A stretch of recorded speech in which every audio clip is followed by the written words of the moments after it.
cheeks are always wet, but she must be crying in near silence, because I hear nothing.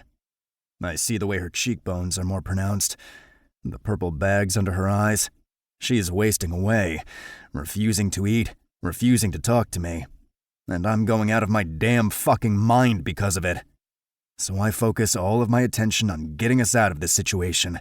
I push my body to extremes, sit-ups, push-ups, and squats. Anything I can do while tethered to a chain. I slowly massage the area below my thumb, my fingers gliding over the carpometacarpal joint.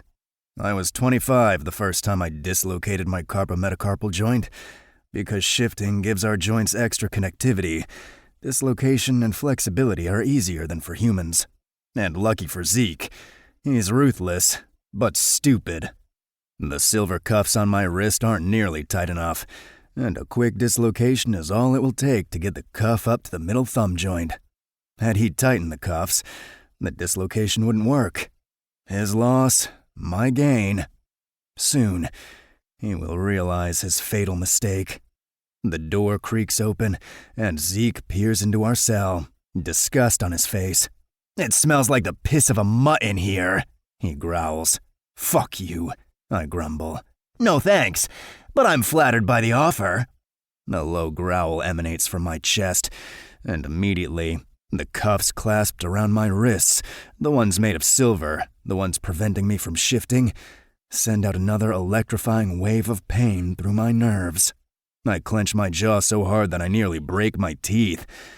I don't want to cry out in front of Deirdre. If she can remain strong, so can I.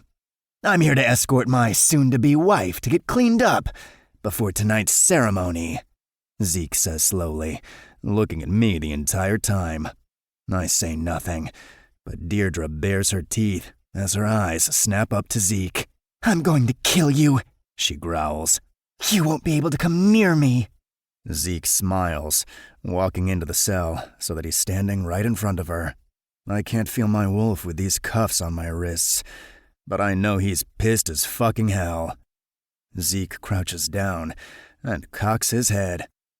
Deirdre roars and bucks against her cuffs. One's identical to my own. She's a few inches too short to touch him, and instead, she glares at him with darkened eyes. Her blonde hair was once in a tight bun. Now it's a wily ponytail. Her clothes are dirty, as are mine. Pajama pants and a sweatshirt. Both were torn in the fight against Zeke last week. "You can try, Blondie," he murmurs, reaching out to place a finger under her jaw. She gnashes her teeth, and he retracts his hand quickly, smirking. "But after we're soul-bonded, I can guarantee that you won't want to kill me." He looks at me over his shoulder as he says his next sentence. "I think you're going to want to fuck me," he says, smiling. "And I'm going to make him watch before I kill him." I grind my jaw again, not giving him any sign that his words are affecting me. In reality, the idea of Zeke touching her makes me imagine a million ways to shred his throat, a million ways to pull his body apart. Sick, unimaginable things, because of her. My fingers curl, and Zeke is still chuckling as he reaches into his pocket and produces a muzzle. A fucking muzzle.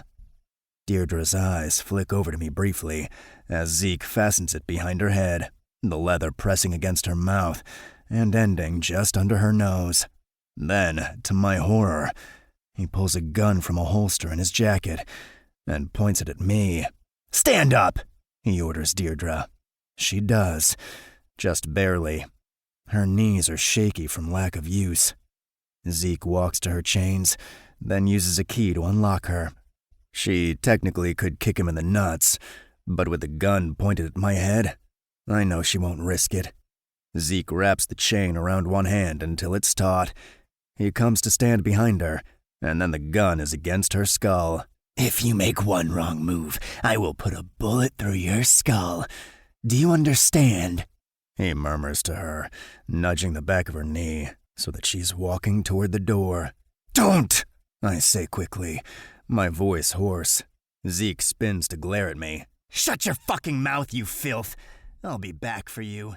If I were you, To keep listening to this audiobook, I've left you a link in the description so you can do it, at no cost thanks to Audible's 30-day free trial.